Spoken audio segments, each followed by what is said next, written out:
Alright guys, so at the weekend I went to Revival in Wolverhampton. This was this cool retro game convention where they had loads of old consoles like the Vectrex, a few of those hooked up, loads of arcade cabinets, pinball and stalls, and it was a really good event.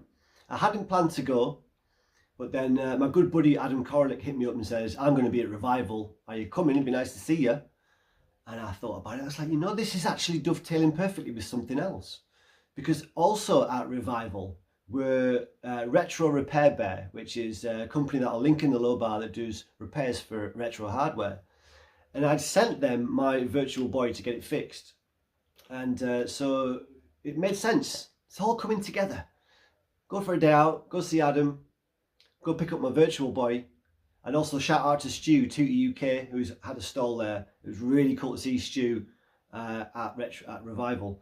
And but yes, it all came together. So we went down there, and the first thing I saw when I got to Revival is they had Sinclair C5s outside with a little track. So there is no photographic evidence, but I did have a go on a Sinclair C5. Those old 80s pretentious electric bikes that you sit down in. Although the one that I rode had no power, there was no electric, it was just pedal power, and the brakes didn't work. So going around corners, this little sort of track that they had was a little bit scary, but awesome to have a ride in a Sinclair C5. And yeah, I played a few arcades. The best thing I played there, I played like a sort of Vectrex style machine that was running a version of Atari Star Wars, but it was just all green, sort of laser, those screens that they have, that kind of thing. And that was really sweet, and it actually had a really good little joystick that it used for the controller, because if you know that game, it's quite hard to find a version that controls well. Those old yoke controllers on the arcade cabinet were perfect, but lots of other ways to try and get that game working just didn't quite cut it. This one had a nice little sort of joystick on it that worked. But yeah, so the synergy of this story is crazy, because so I go down to Revival to meet up with Adam and to pick up my Virtual Boy. 10 years ago, Adam Koralik visited the UK and he came up to Nottingham, and he actually gifted me a spare Virtual Boy unit, just the headset piece. No controller, no stand, nothing else, just the headset piece.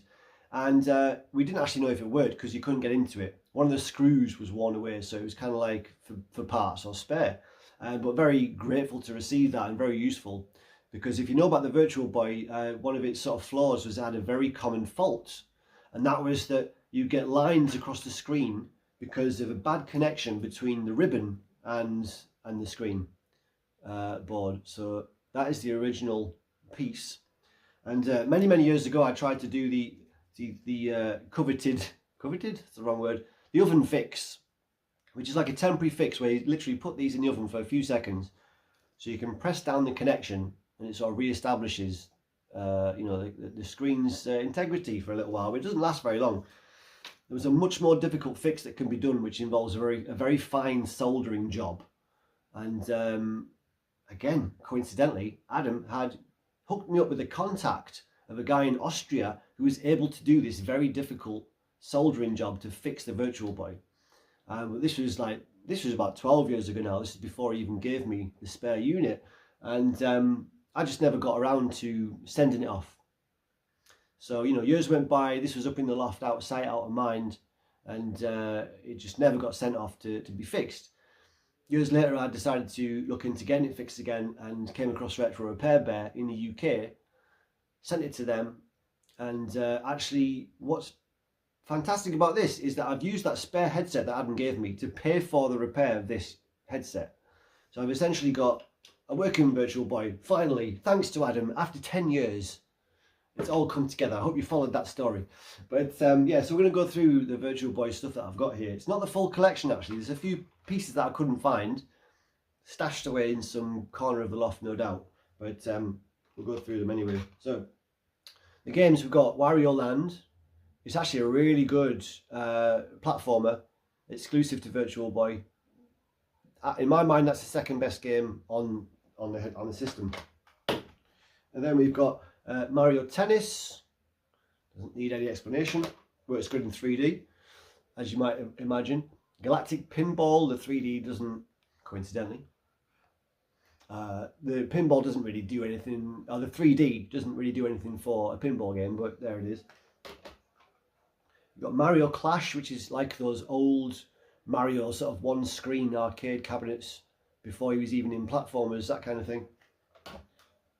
We've got a golf game, generic. We've got Tolero Boxer, which is obviously a boxer. It's like super punch out sort of thing, wireframe sort of super punch out with you know, this 3D effect, which is quite nice actually. We've got Vertical Force, which is a vertical scrolling shoot 'em up, which uses two planes, so you sort of switch in between underneath and above, and so that's quite a cool shooter. But my favourite game by a country mile on the system is Red Alarm, which is like a wireframe shoot 'em up where you have full freedom of movement, you know, forward, back, left, right, up, down, and it just works so well. I'll try and put some footage of that game on the screen, but that is my favourite game on the system, and so psyched to be able to play that again. I've actually got also some box stuff. We have a Japanese box version of a baseball game. Got the US version sealed of the baseball game. We have this Bomberman themed sort of a Connect 3 game. We have Jack Bros, unfortunately Japanese version, so I can't follow it. It's quite text heavy. The US version is quite expensive. My most expensive, most rare Virtual Boy game is this Insamouse no Yakata, which is like a corridor shooter, quite confusing, very difficult, but I will give it another go.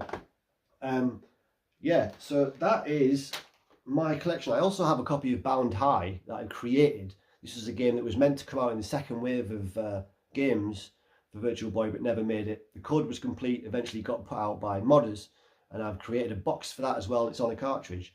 I couldn't find that for this video. I also have a copy of the fishing game and Waterworld.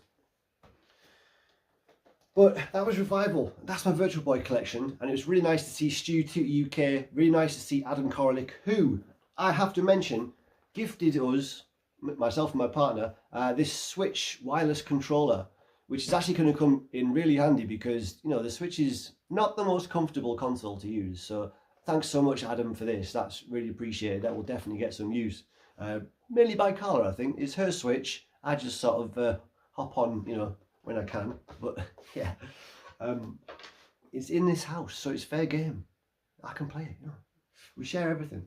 So that was Revival, and I will leave you in the capable hands of the one and only Mr. Adam Koralik. Who is this that we have found at Revival? I don't know. It is it's the proud babysitter of the Sega Pluto. That's become my identity. Yeah, pretty much. Yeah. Like 15 years of YouTube down the drain. It's all for this thing. This is the console with the most air miles in history. I would put my life on it. I haven't got proof. I would think it's probably true. It's been to 5 continents, if you include Oceania. Right, yeah. Think about continents. They're taught differently in different places. Yeah. How many continents do you think there are? 7. Okay, good. Most people in Europe tend to say 5. Right. Because they don't include Antarctica and they consider North and South America one thing. Right. Whereas I'm including Oceania, which would make it 8. Yeah. Oh, okay, okay.